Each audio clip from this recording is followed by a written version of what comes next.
Hello and welcome to the Patron Saints of Pop Culture podcast. As always, I am your co-saint, Miguel Covarrubias. And I am Kathy Covarrubias. And today let's talk about Black Panther. We actually got a chance to see it. So, it was great. We had dinner beforehand. A good dinner. It was a nice steak. Yeah. I didn't have to make the food. And it was poutine. That was good. Yeah. Almost Canadian. Yes. Anyway, enough about our dinner. Let's talk about the movie. So, as always, there is a spoiler alert. We will be talking about at length of this movie. So, if you have not yet gone to see Black Panther, you may want to check out one of our other podcast episodes and then come back to this one when you have seen Black Panther. Spoiler alert. A review and summary. I would say the summary of the movie is T'Challa returns to Wakanda after the events of Civil War. He struggles with becoming king of Wakanda after his father T'Chaka had passed away at the summit for the Sokovia Accords. And he is challenged by his cousin? Yes. Okay. That's my summary. That's it? All right, okay. Well, I'm going to go the other way. So, a little boy was left fatherless about 20 years back. And so he grew up with a lot of hatred in his heart. And he all along knew that he belonged to this country who had been really relatively secret for the rest of the world. And he somehow managed to get in. And he asserted his dominance. He became king himself. And then he was overthrown by the king that he overthrew. Okay. Yeah. Different take, but same movie, right? Yeah. I really like the movie. I really think that it's better watched in 2D. We watched it in 3D because that was the timing. I think it made the computer-generated stunts look a lot more computer-generated rather than, natural and seamless with the movie. Yeah, like the rhinos were definitely computer-generated. Yeah, and I think that they may possibly look better in 2D. But that's just me, and from this standpoint, I've only seen it in 3D. We probably should see it again in 2D. But generally speaking, whenever we see a 3D movie and see it again in 2D, the 2D is usually just fine, if not better, depending. Yeah, exactly. So overall, yes, I did think it was well done. I think Killmonger was one of the better. Marvel Universe, Marvel Extended Universe, what is it called? Marvel Cinematic Universe, that's what they call it. The DC is Extended Universe. The Marvel Cinematic Universe is villains, and not only that, he's very sympathetic. He is also one of the better looking ones throughout the entire MCU. I mean, seriously, he looks badass throughout the entire movie. And, no matter his costume, he really, Michael B. Jordan really pulls it off. The confidence and everything else that he puts into that character was just incredible. I think it was fantastically acted throughout. It was very well written. There were a few things that I had. I think it was just the CG was it stood out like a sore thumb. I think that's the reason why I don't say that it's one of the better Marvel movies because we watched it in 3D. Yeah. And so I think that's just our fault for that, but yeah. So I also really enjoyed it. I actually saw a friend vaguely mentioned that he had watched Black Panther and was bored throughout the whole movie, and I was like, how are you bored? What kind of movies do you watch? There was a lot of chase scenes, there was explosions, there was humor in it. I don't understand why he was bored. But anyway, do I think it was the best Marvel movie? No. Better? Yes. I think it's definitely up there in the top 5. It's definitely better than Iron Man 2. Yeah, well, I don't think there's too many that are better than Iron Man 2. But yeah, So I would put it at the top 5 for sure. I really enjoyed it. There was oh my gosh, the cinematography was wonderful. Like, I love the colors. I love the contrast of things. I'm just a real nerd when it comes to that kind of stuff. So that's why I really enjoyed it. I really loved the colors. Well, I think that the filmmaker did a fantastic job of really. I think this is something that filmmakers are really doing now is really going and being immersed in their culture when they're trying to write about something that's or make a artwork that's about a certain place. Yeah. I think they did get immersed in West Africa. You could tell that there was very West African kind of themes throughout. Well, and they pulled from like the costume design and the different look of each of the tribes was definitely like real life influences. Like, you could tell. I mean, even me as somebody who doesn't know too much about African culture in general, like I could pick out and like, oh yeah, I've definitely seen that like in like pictures I've seen from different tribes. I definitely can tell where I've seen that kind of thing. So yeah. They did a good job. Well, they wanted to make it believable. Well, yeah, I want to say like this compared with Coco, that filmmakers are really starting to dive in and really kind of get a sense of what those cultures are about, rather than just making a whitewashed version, a gringo version of whatever it is. And I had this conversation with my sister-in-law recently that we were talking about Hispanic representation in film. Is that how their versions of Spanglish aren't really Spanglish. Like, they're not really, like, they throw in a Spanish word here and there to make it seem like it's Spanglish, but it's not really a good representation of how those who grew up in Spanish-speaking cultures can seamlessly kind of switch back and forth between Spanish and English. That it's just more of a, kind of here and there, like, they'll say, like, jalapeno or something, and make it look that way. But I think this one, even as somebody who doesn't know that much about West African cultures, you could tell that it's different. It's not a white version of West African culture. Yeah. So I think that's maybe where your friend came from, is they didn't see a representation of themselves if they were white. Well, first of all, not really my friend. Just Okay. a Facebook friend. Oh. It doesn't really An make him a acquaintance. friend. But yeah, I totally agree. Like, I don't think that he really appreciated that aspect of the movie because he didn't feel like he was represented. But we'll talk about that later on. Yeah. So I wanted to talk about some of the influences on Black Panther here. You could tell that this is very much a civil rights movie, that it's the two different approaches to this problem, like Martin Luther King Jr. and Malcolm X. You have in a sense where T'Challa is the Martin Luther King kind of figure, even though his version of nonviolence is more of let's hide away, violence only when necessary. Yeah. And let's protect our country. Let's protect our borders. Let's not get involved in global politics, kind of thing. Whereas this is kind of the thing where Killmonger comes in and he says which is kind of the more Malcolm X approach, which is more of the no. We've got to go out there. We've got to get involved. We've got to fight back. We've got to make sure that we hit them like they hit us, kind of thing. And so this is very much a sense of how there was this kind of false dichotomy in even our civil rights movements, in our civil rights leaders throughout American history here. And we see this a kind of an either or just kind of an either. You either have nonviolence or you have violence.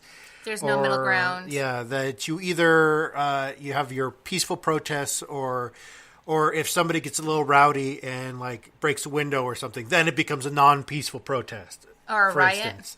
Or it becomes a riot. Exactly.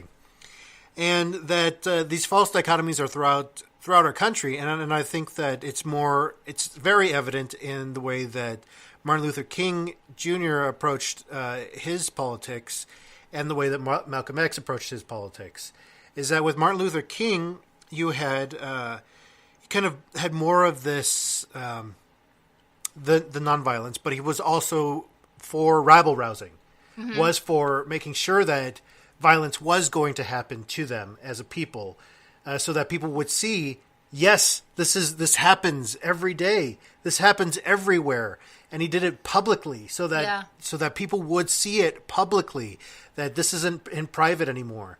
And this is, I think, now you can see it with YouTube videos of police brutality, of people getting killed, like Eric Gardner, and with some of these other videos of just these police brutality. And like just recently too, I don't mean, like last week, there was a video of a police officer harassing this woman on the train in New York City, on the subway train, and like pulling her off. And then somebody who stood up for this lady, another woman who stood up for her, who was black, she was the one that got arrested for saying, no, you can't do this. You can't harass this woman because she put her foot up on a chair. You can't do this. This is illegal. And because she was black, she was put in handcuffs. She was taken off of the subway platform. And this is still happening to this day, that we are still seeing violence in our systems. We're still seeing these things. And it very much is a false dichotomy. And we see this also with the gun debate as well, is that people are saying, oh, it's mental health, yet they don't talk about the other things, that it is a both and not an either or. That, and here's where I feel like I may get a little pushback on this, is that I feel that both Martin Luther King Jr. and Malcolm X both weren't completely right, but they also weren't completely wrong on some of their points. No, I totally agree. Like, I don't know about you, but because I wanted to learn more about Malcolm X, because again, all I heard was just a brief mention I had in my high school classes where it was like, yeah, he was more for violence, and that's pretty much it. That's all I knew.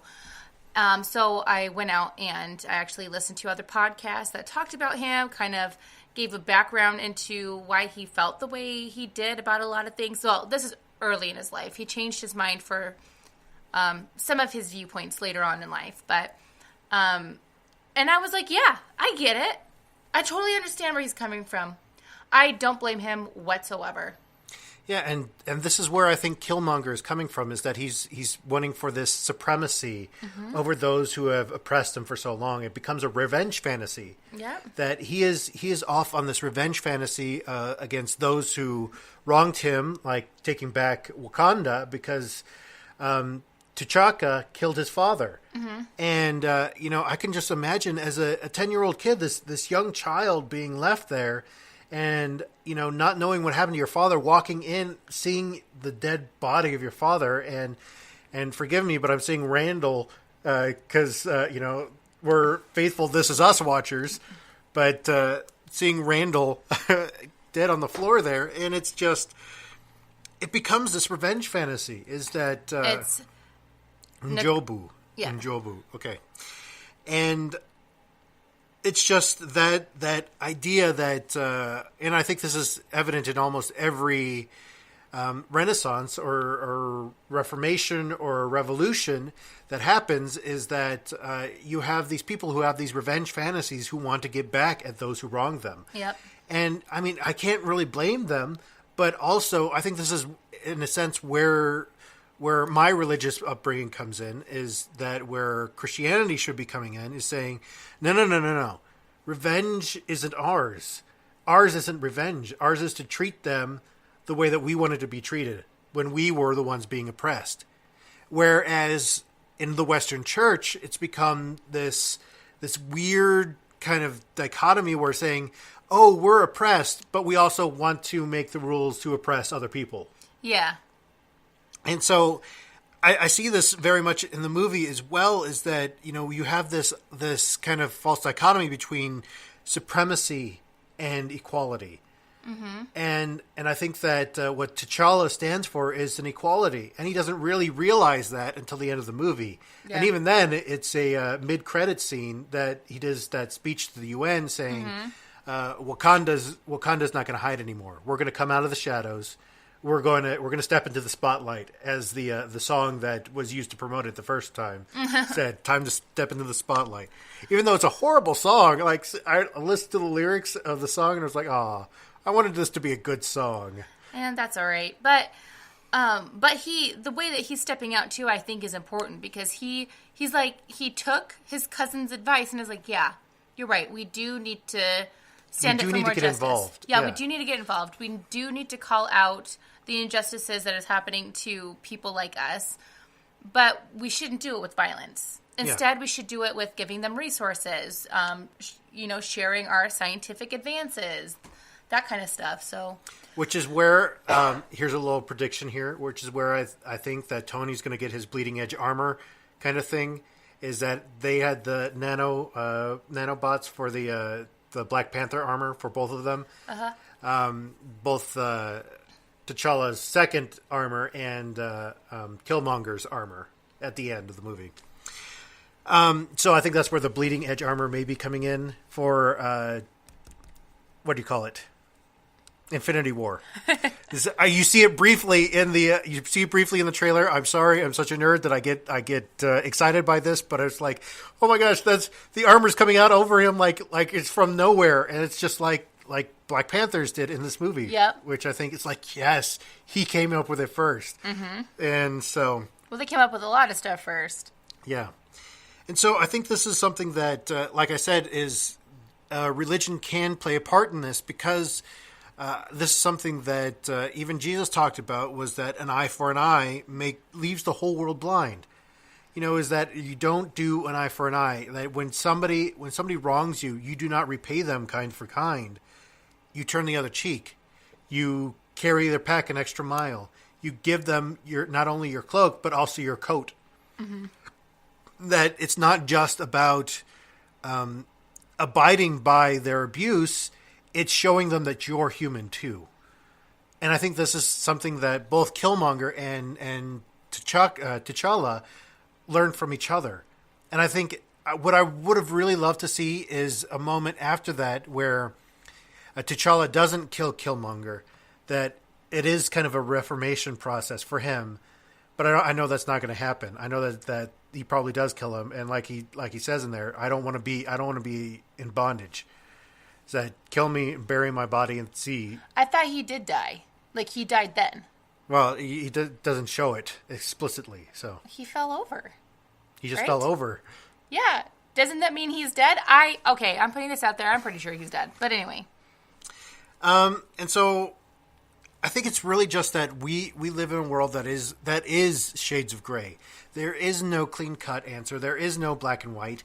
And I think that nonviolence, yes, is important in a way, and it's also important to show these things, but it's also, we can't hide away from the world. Is that you can't just not say anything to make it be a better place. Yeah. And I think this is something that I've talked about before, is especially with social media, is that we let those who are, I don't know how to put it in a nice way, but those who are more crazy outspoken, aggressive outspoken, we let them run the conversation on Facebook, on social media, and all this other stuff. And on both sides too. On both sides, exactly. And the thing is, I don't think that anybody is as extremist as those conversations that are running on social media. Is that we're all shades of gray, that we are all in the middle. Now, we can probably almost all agree across the boards that our current president is not the brightest bulb in the bunch. Oh, there's people out there who disagree with that. I'm not one of those, but so I'm just throwing it out there. And I think this movie, throughout it, I think we see this, and especially with the whole kind of conflict between T'Challa and Killmonger, is that they both come at the same situation with different ideas, but they're both not wrong and they're both not right at the same time. Yeah. I mean, and they're both, I feel like everybody can't, because I walked away with the from the movie thinking, dang, like I don't know which side I would be on. Like, because I'm very much for, like, if somebody is oppressing you, that you got to take action, and sometimes you got to be a little bit more aggressive than what you normally would be. I'm not a big proponent of killing people, but at least showing your strength, at least, is what I think is important, which I think that Martin Luther King did do that, though, with his peaceful protests. The fact that when faced with violence, that the protesters did not run away. They just stayed there. Sometimes they just stood there, and they were still beaten to the ground and had tear gas, like, thrown at them. So, well, I mean, just seeing the pictures of, like, even John Lewis, he was a young man, like, in that, and he was beaten, like, severely. Mm-hmm. Like, if you see pictures of, like, the aftermath of that, he was bloodied, and, like, it was bad. And now, like, how outspoken he is and how amazing that man is. And it's just, like, how the beauty that comes from the ashes of that conflict. Mm-hmm. And so, I mean, and I think this is something that is evident in this movie, is that Wakanda will come out stronger for having had this conflict and will be better for it. And I also, I really appreciated the whole fact that the men and the women kind of had different ideas on this, and so they kind of went at war with each other. And quite frankly, the men were kind of getting their asses handed to them. Well, yeah, of course they were. But I think, too, that with Wakanda coming out of the shadows, not only is this going to be good for, like, us as movie viewers, mm-hmm. Seeing more representation of what really should be on screen, but it's going to be in the fictional world that they're going to be in. They're going to be able to see that even though they do have a king instead of a queen ruling over the land, if you look around him, it's filled with powerful women. Oh, yeah. Filled with powerful women. And I would even say that he would be one of the first people that says, no, like, no one is higher, like, no gender is higher than another. We're all equals. And I really do think that he would say that. But this movie is really important, I think, for representation. Now, obviously, disclaimer, I am a white lady. Surprise, surprise there. And I'm fully aware of the privilege that brings. So this is just me going on about my views and my opinions on stuff. Yeah. Okay?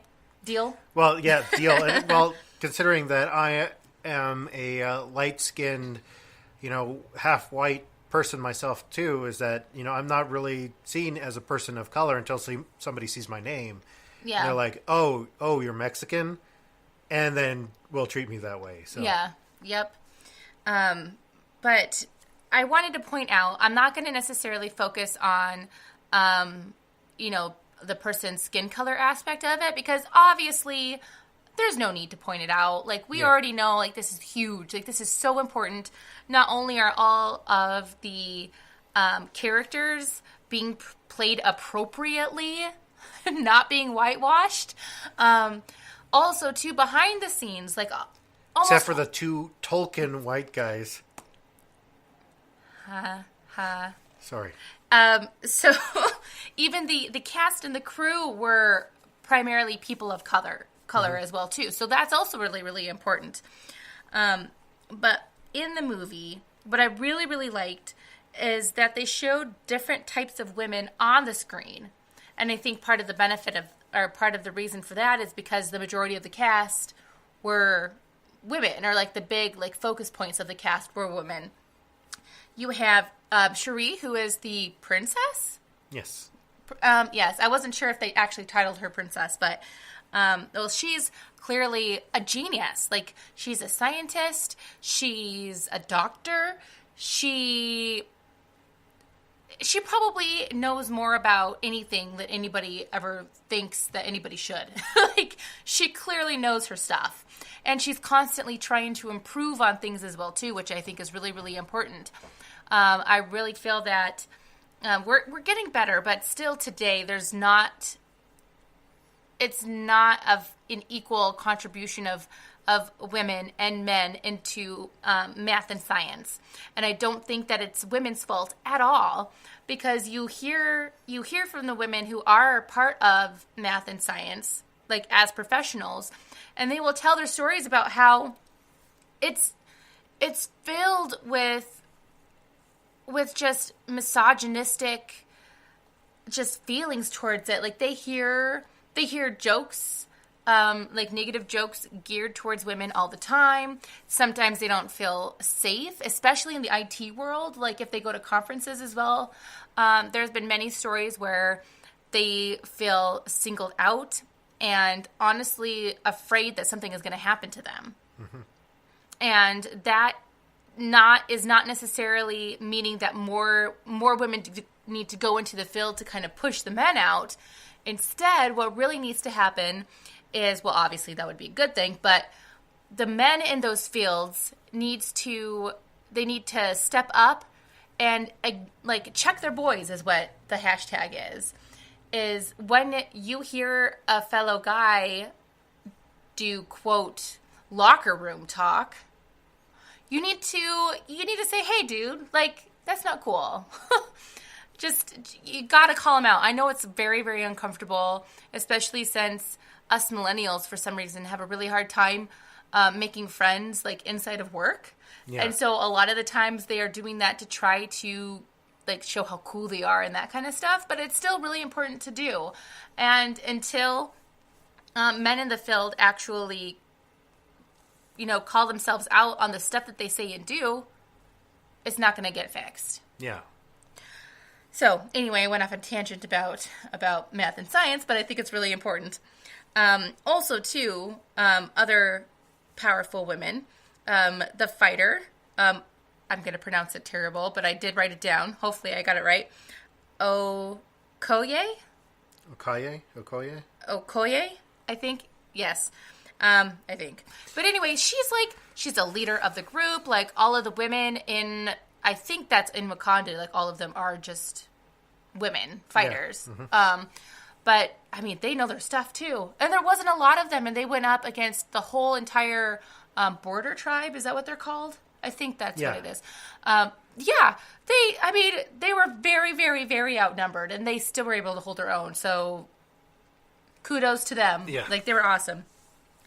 We also, of course, see the mother figure. But I would have to say that Ramonda, she was not your typical, like, mother figure. Like, she wasn't, like, the silent, strong type. Like, she actually went out and, like, was like, no, but I got to do something to try to, like, help my son out. Like, I got to help my country. Like, my son is now possibly dead, and I need to step up and I need to do something about this. Like, she took charge herself as well, too. She wasn't as passive as we see a lot of mothers in movies.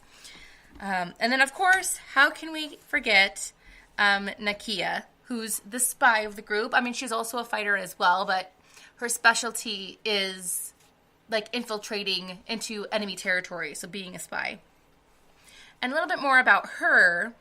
Now, another thing I liked about the movie, and I think is really important, is there wasn't really a love story, kinda.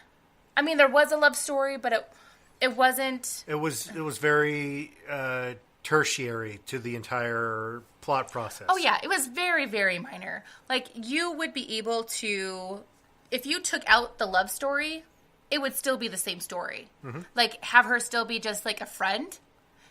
Same thing. Like, at the end, they wouldn't have talked about, getting together, obviously, but, or maybe they would have. Who knows? It passes the Kathy rule that you came up with in Moana. Yeah. Is that you can swap her out with a guy and, it's completely okay. Yeah, it'd be... you would make T'Challa gay, but, that's fine. Yeah, but it wouldn't be that big of a deal because the storyline itself isn't that central to the plot. Yeah, exactly. The only reason why he sought her out was because of her skills, because of how good she was.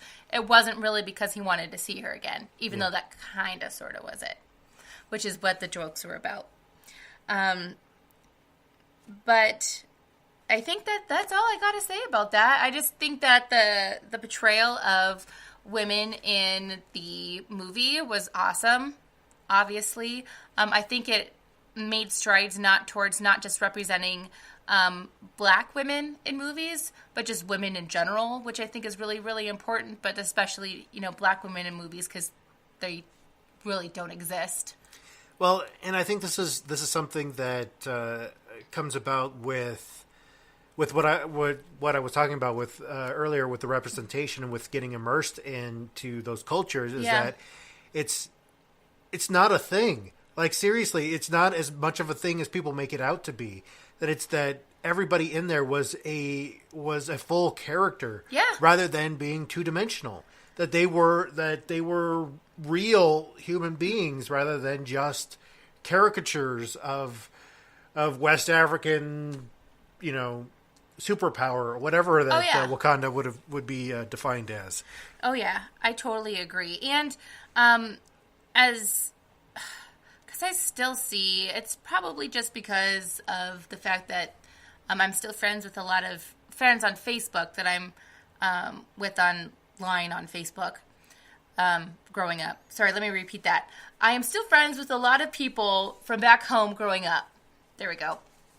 That a lot of them were like, ugh, like I didn't want to see Black Panther because I just didn't feel like I could relate to anybody. What are you talking about? I walked away and I was like, I didn't know who I related to better. You know what I mean? like I felt for the villain, which is what was making me kind of like question everything. But yeah, what do you mean? Like, people of color have been able to go enjoy movies, even though they weren't represented. They can still go out and see big blockbusters and still feel a connection with those characters. And then you are all whining that you can't. Yeah. Like, really step out of your box a little bit and try a little bit harder is what I say.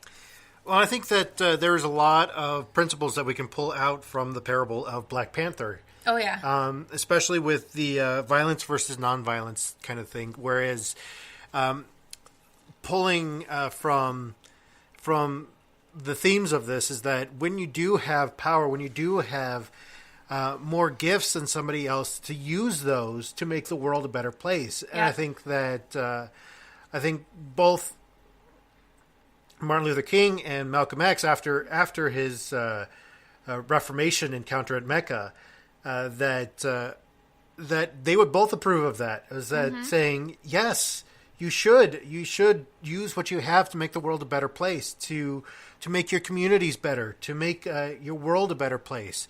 And I mean, this is something that civil rights is something that we as a country has struggled with for a long time. I know. And not just with the black-white issue, but with black, white, Hispanic, gay, women, children, transgender. Like, you can just almost name anything, and this country does a bad job of trying to integrate people.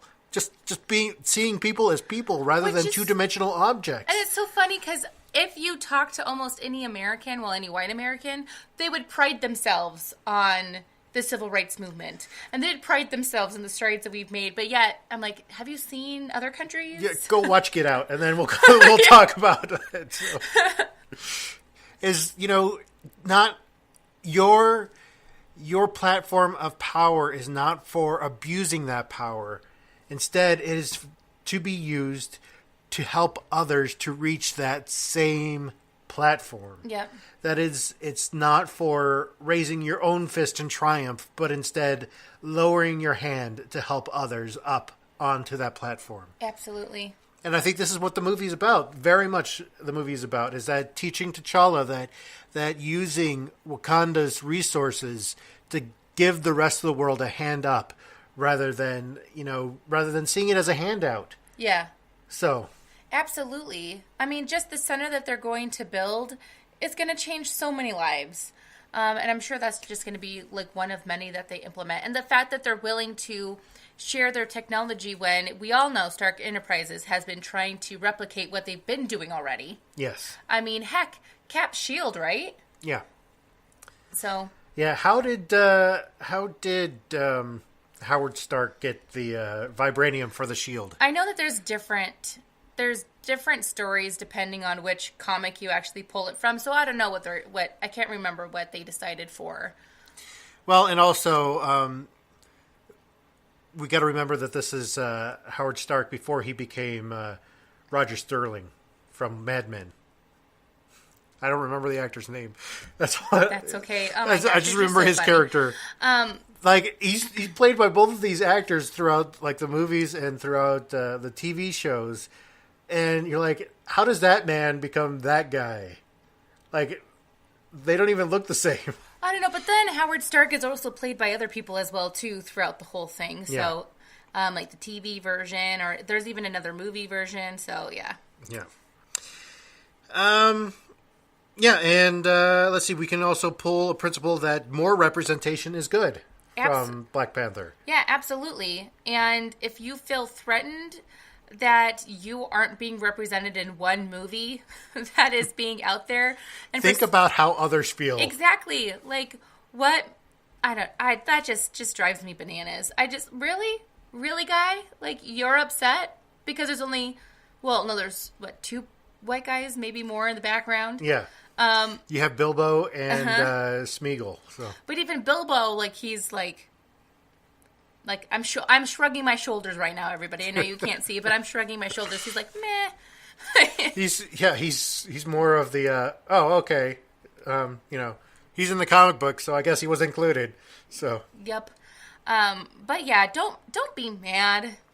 And there's no reason for you to be mad. Like, this is absolutely ridiculous. It is one movie out of how many movies you've had full representation in. Just get over yourself. Yeah, and obviously there's a lot more that we didn't have a chance to get into for Black Panther. There's plenty there. Excellent movie for talking about. Excellent movie for showing representation. And by the way, as of I think last night, it was said that Black Panther worldwide has made over $1 billion, which by the way is by far surpassed any other superhero movie, and is on par to pass Transformers movies. Which thank goodness, thank God. Knock them down, Black Panther. Go get them.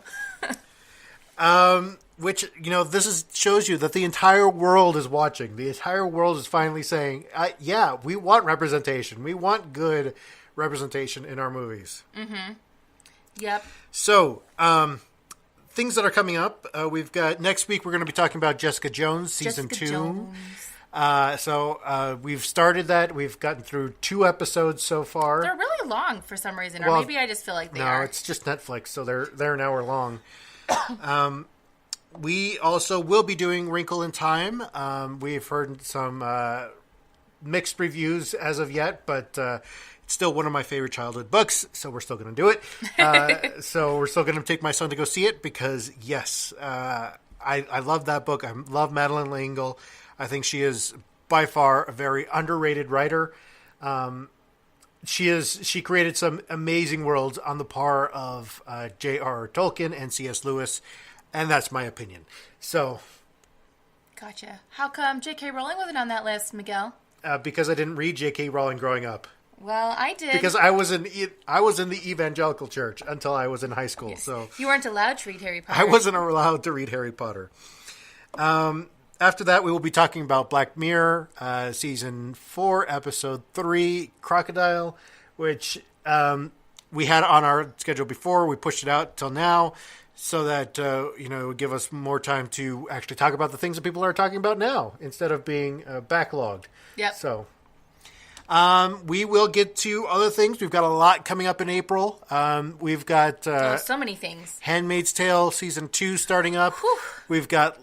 Legion Season 2 starting up. Yay, I'm so excited. Get your popcorn and your straitjackets ready.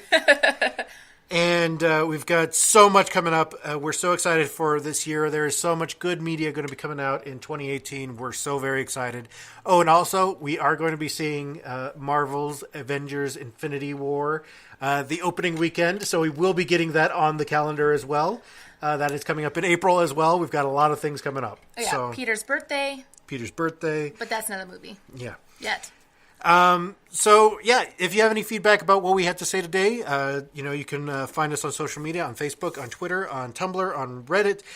You can give us a call at 720-372-3879 or leave us a text on that message, on that phone number. Once I figure out what I'm saying, you can also support us on Patreon or find us on Twitch, because on Twitch we are doing a playthrough of what is it called? Divinity: Original Sin? Yes. And last night was a little raw. So but it got interesting. It did get interesting. So, yeah. We actually fought this time, so you didn't just see us wandering around town talking to people. Both in real life and in the game. So. That's all right. Hey, maybe this is exciting so they can see the actual workings of our marriage. Yeah. And with all of that being said, we invite you to come and join the conversation. Bye.